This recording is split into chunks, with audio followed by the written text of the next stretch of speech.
Hello, welcome to Let's Play 20-esque Years of Doom. 20, yeah, I guess so. Sorry. I know what you're all thinking. This is Wolf 3D, it's not Doom. Shut up, it's Doom 0. Yeah. Yeah. It's second-ish foray into first-person shooters. Well, look, see, there's actually some lore stuff. Well, I wouldn't say lore, but I've read a confirmation from either John Romero or one of the developers that BJ Blazkowicz is indeed like the great grandfather of Doom Guy. So this is, in that sense, canonical. And in regards to that, he's also just the great-grandfather of Commander Keen, Billy Blaze. Yeah. Yep. And, on that note as well, there is actually some reference to Doom lore in the Wolfenstein games.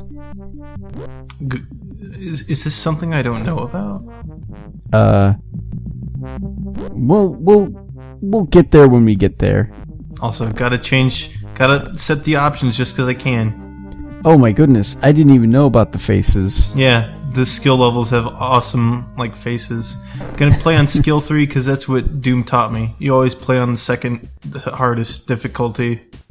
Right, because if you play on the hardest difficulty, you're just torturing yourself. Yeah, the monsters will respawn and they'll be all fast, except that's not really the case.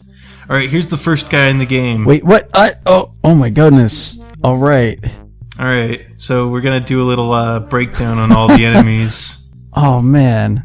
Wait, Franz? His name is Franz. Oh, really? Alright, here's his catchphrase. But it doesn't really sound like Achtung. What do you think he's saying? Hot tune? You're close. Hot. Hot. Okay. Hot dog! Oh my god! What? Oh my god! And he gets 1 star on the PETA meter. PETA is a carefully constructed acronym. It stands for pain in the ain. Oh my god! What? This is not even remotely close to what I was expecting when we were going to start this. Well, we're in for a wild ride, my friend. Oh. So many first-person shooters, such little time. Yeah, no kidding. I gotta start on mine now. Goodness. Alright, here we go. Enemy 2.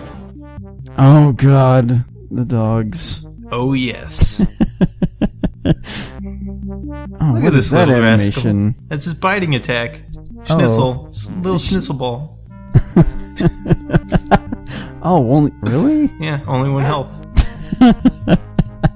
Oh, yeah, that's a good point. Dogs are colorblind. Yep. Easiest guy in the game. The dog. 1 health. Dies to anything and everything. I seem to remember them doing quite a bit of damage, though. Nah, it's not so good. Really? Huh. They're nothing. Oh, wow. Even that guy went down in 1 hit. Yeah, damage is kind of random in this game. Or maybe I'm just bad. I'm not sure how it works. I don't know. I mean, those id guys sure like their D&D. Even the Doom games have randomized damage scaling. Yep. Check it out. So, First secret. Push walls. Man.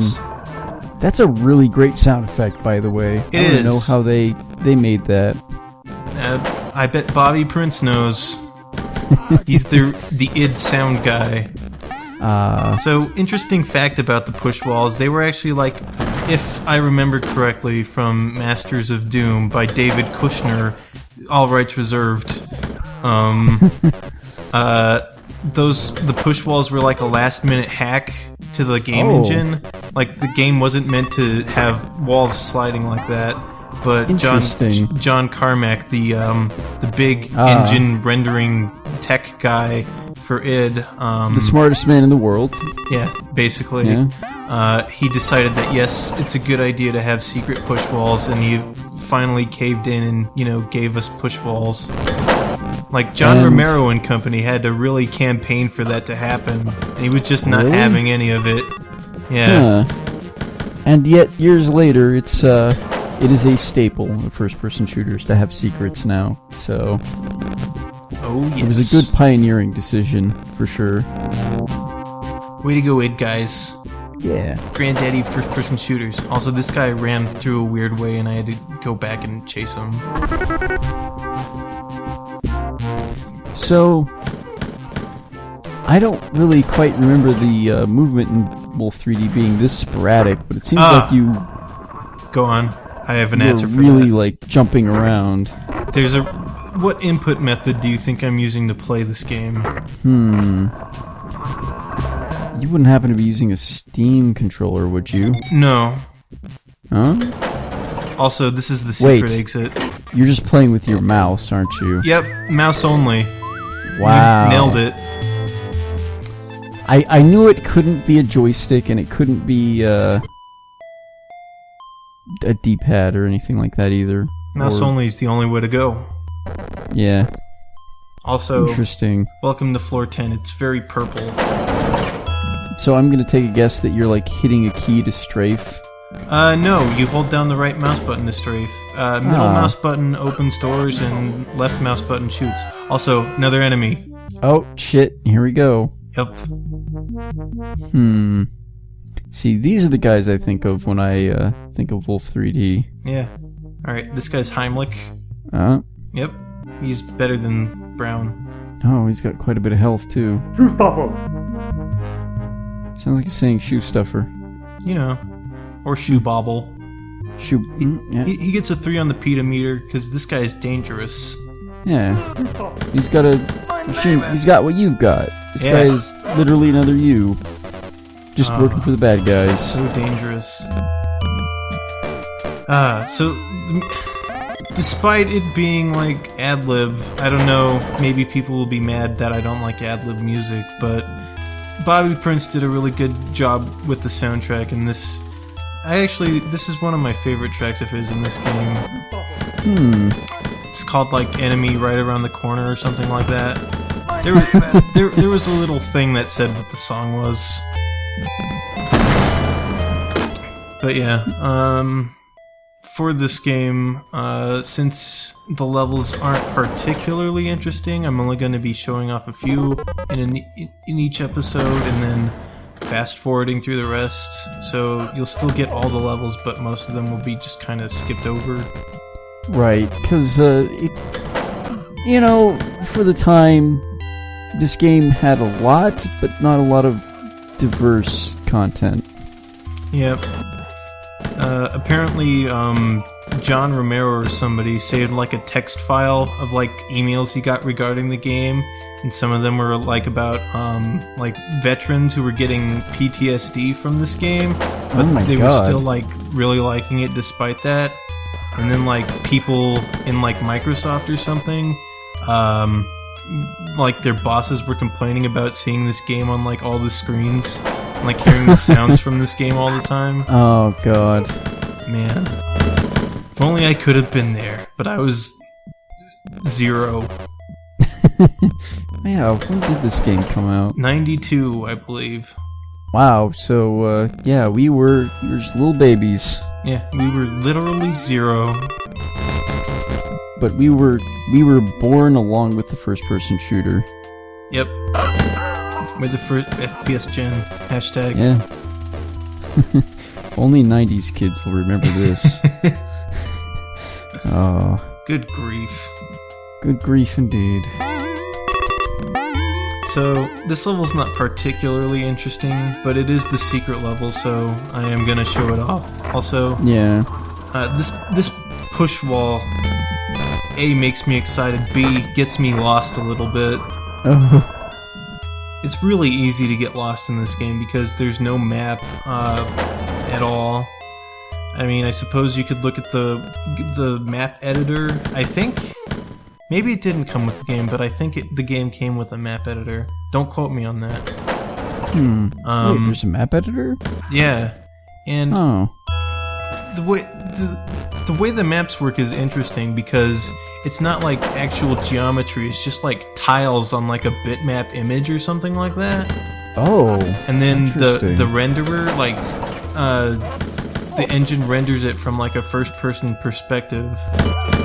That's trippy. Yep. So, the first-person shooter ever, not counting the first Battlezone, is almost literally MacGyvered, in a way. Kind of, yeah. The story behind this game's development is interesting. Basically, before John Carmack and John Romero founded id Software, they worked at a company called Softdisk, where they had to make games every so often, like a couple games every so months or something like that. Oh, wow. And they were getting sick of it, so they started making games under their own, title, id Software. Yeah. And other guys, Adrian Carmack and Tom Hall, also worked at Softdisk, and they were kind of like stealing the company computers, like taking them home from work on the weekends to make Commander Keen. Oh, yeah. And I think I've actually heard about that. Yeah, and man, I'm really rambling, but that's okay. Fine. This level's going on a bit. Yeah. Oh, yeah. Yeah, I get lost, so I fast forward. But yeah, Commander Keen was kind of a big deal because back in the day, PCs were not particularly powerful, and they weren't like dedicated machines to run like scrolling graphics like the NES were. So any game that would have scrolling would have to like scroll an entire screen at a time, or entire screen at a time, instead of on a tile by tile basis. So John Carmack kind of came up a way to optimize tile refresh. But yeah, he found like this way to optimize the tile refresh in a way that only the pixels that change are the ones that need to be redrawn or something like that. I'm no computer engineer, so I don't know the exacts, but... Well, the way you described it makes sense to me, at least. But, yeah, that makes me think of the whole issue with games like, say, Mega Man, where you were just on one screen at a time, and then you go to the NES next. games like Super Mario Bros. That had completely like smooth scrolling, for sure. 60 FPS. But that just wasn't possible on PC games. But Commander Keen, they finally did it. And actually, I think last year, John Romero released like the first successful test of this new scrolling stuff.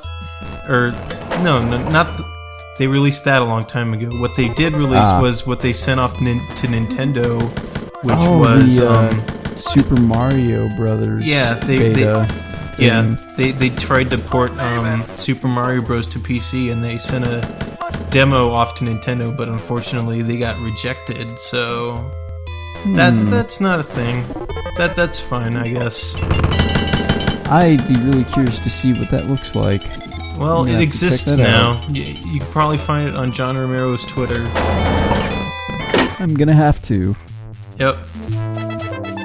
But yeah, that led to this game, so...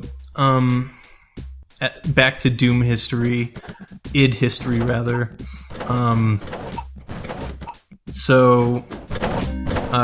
Basically, I don't know the exact.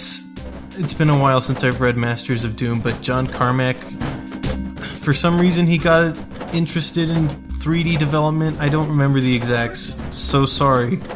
But yeah, well, I mean, Google's there if you ever really want to know. I'll read it again for this. Oh, hold on. Something bad's gonna happen. 99 health, God. 14. Don't mess with the blue guys. They are bad news bears. Gracious. Enemy around the corner, indeed. Yep.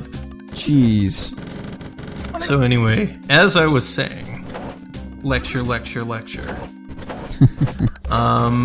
What was I saying?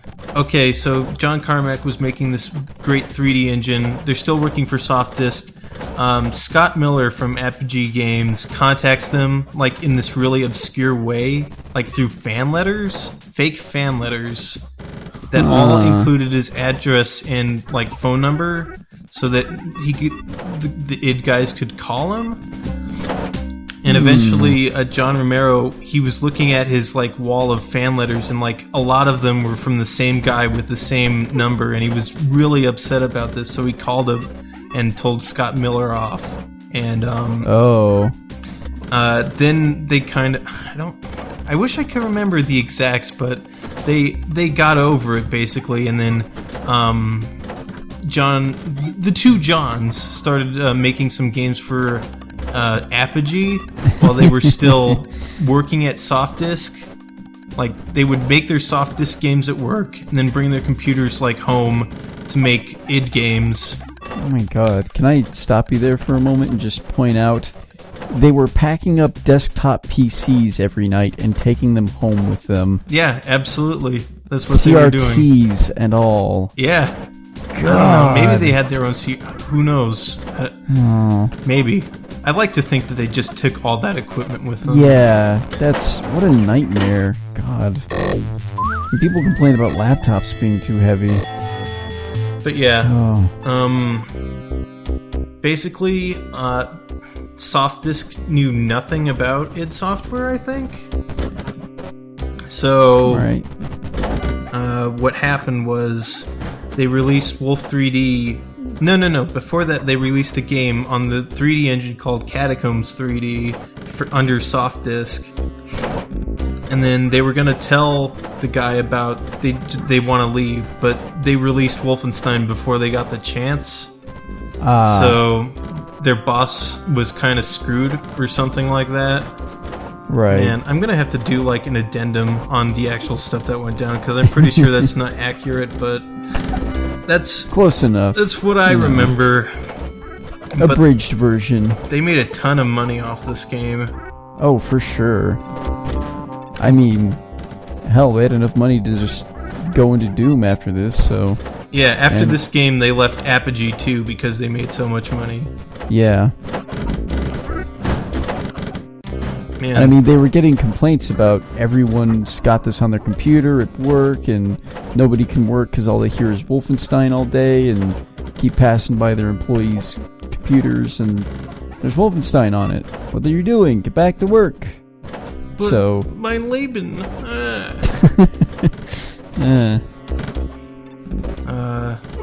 I mean, guys with PTSD were like, this is triggering me, but I can't stop playing it, it's so good. Yeah. So that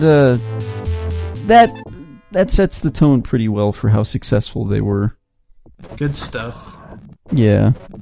Man, I wish I wasn't spoiled by Doom so I could appreciate this more, but that's not the case. Yeah. I mean, objectively, if you play any games after Wolfenstein 3D, you're technically spoiled. I guess so. Oh. Shh. Yeah. I love that sound. Exactly. Oh. Sorry, I forgot about that, but... And he makes the face, too. Yeah. God damn. This gun's great. The only disadvantage to this gun, all the guns are like a clear upgrade from one another, so there's no reason to go back.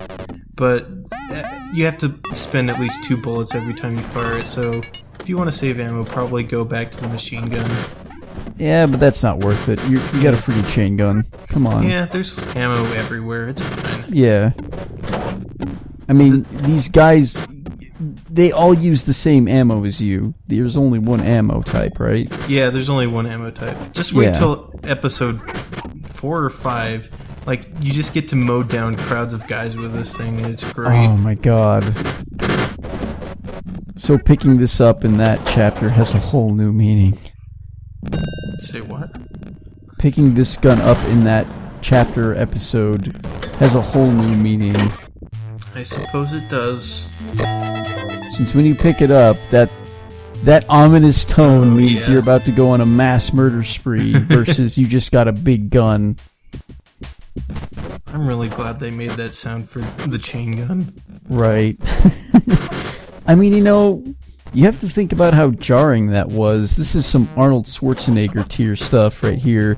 This man just picked up a chain gun, which is usually a mounted turret weapon, and he's just running around with it, killing everybody. No problem. So, of course, you would hear something like that and get a big old grin. We're breaking out of Castle Wolfenstein. Yes, we are. I forgot. That's what we're totally doing right now. Yeah. I forgot to mention any story whatsoever. Who knew? So, correct me if I'm wrong, but we're BJ Blazkowicz, an American soldier. We've been captured and sent to Castle Wolfenstein, and now we have to try and break out, but also kill Hitler. Basically, yeah. Yeah. Well, Episode 1, the only Wolfenstein in this game is Episode 1. Once you beat that, you've escaped. So the rest of it's a lie. Okay. Actually, more history about this game. God! So, originally they weren't going to do Wolfenstein because that was a previously owned intellectual property. It was an old DOS stealth ASCII game. It's hard to describe. What? Yeah, it's like one of those stealth ASCII. Yeah, it's one of those old ASCII-based games, but it's got like stealth elements to it, and like you could drag guards around and stuff. Oh. But someone else owned the rights to that, but it turns out when they were making this games, the rights to that had just expired, so they were free to make this. Just thought that was a little bit interesting thing to share. Yeah, what timing. This could have been called anything else, but yeah, the prototype title for this, I believe, was They're Pissed in Green. What? Yeah, Tom Hall. He's a wacky guy. That Tom Hall. He comes up with a bunch of goofy names for things. Oh. Well, if that's the case, then I mean, if you've seen Rise of the Triad, that's all Tom Hall. He's the main designer behind that game. Yep. And that game is nuts. We're not going to be touching that, at least not for Doom. But perhaps further down the line. It is on the Wolfenstein 3D engine, so maybe we'll do a short video on it. Take a look at it, yeah. Yeah. This game was also like the beginning of id licensing their engines like to other companies. Let's see, other games with the Wolf 3D engine include Shadow Shoot. Shadow Shoot? No, Shadow something. God, shut up, Dad. I can't remember, but it was by Raven Software. But there will be an annotation. But it was by Raven Software, the guys who made Heretic and Hexen. There was also not Shadow Warrior. No, that's Build Engine. And there was Corridor 7 by I don't remember who, and there was Rise of the Triad by Apogee, which was actually supposed to be a sequel to this game, but that didn't pan out. They were releasing Doom at the same time and didn't want I don't know, something industry politics, I guess. Yeah, competition. I guess so. Don't release two big blockbusters on the same day and make your audience pick and choose, basically. But yeah, since they lost the Wolfenstein license, they basically had free reign to just go nuts with it.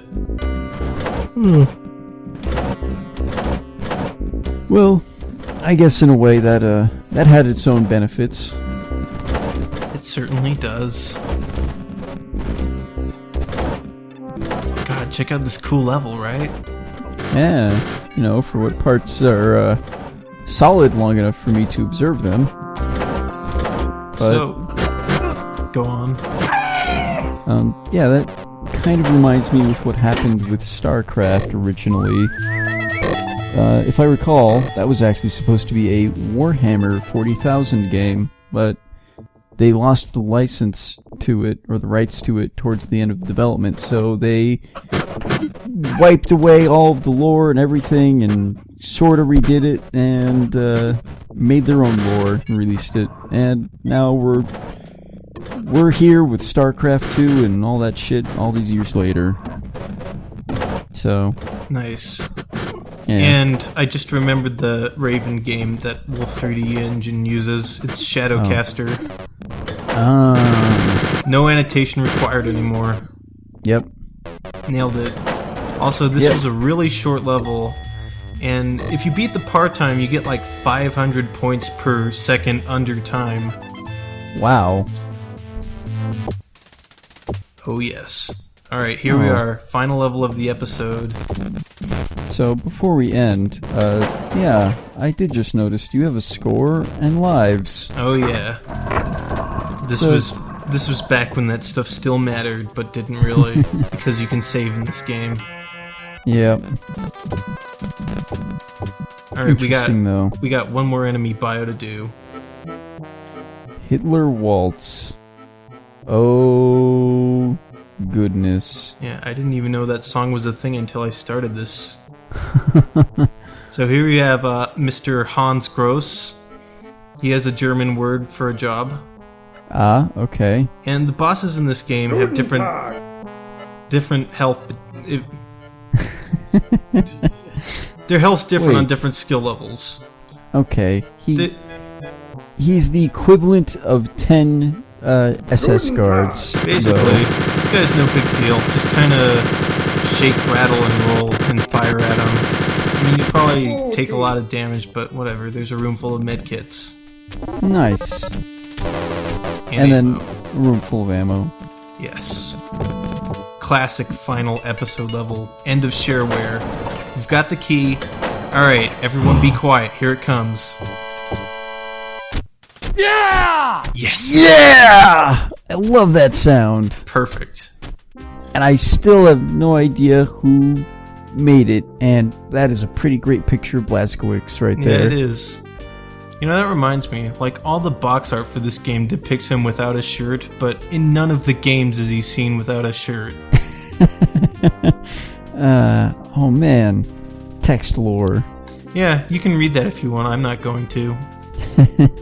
Something Dr. Schaub's Hideous Human Experiments. Yeah. Yep. Well, probably have to worry about that later.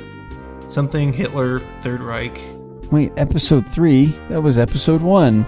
You're spoiling yourself, Wolfenstein. Yeah, it's like they don't even care about this story.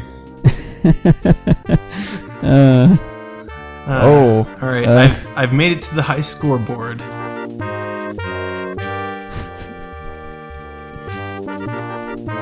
Oh. It's bad you can't fit all of that in the name. There we go. Got it. Alright, that's the end of part 1.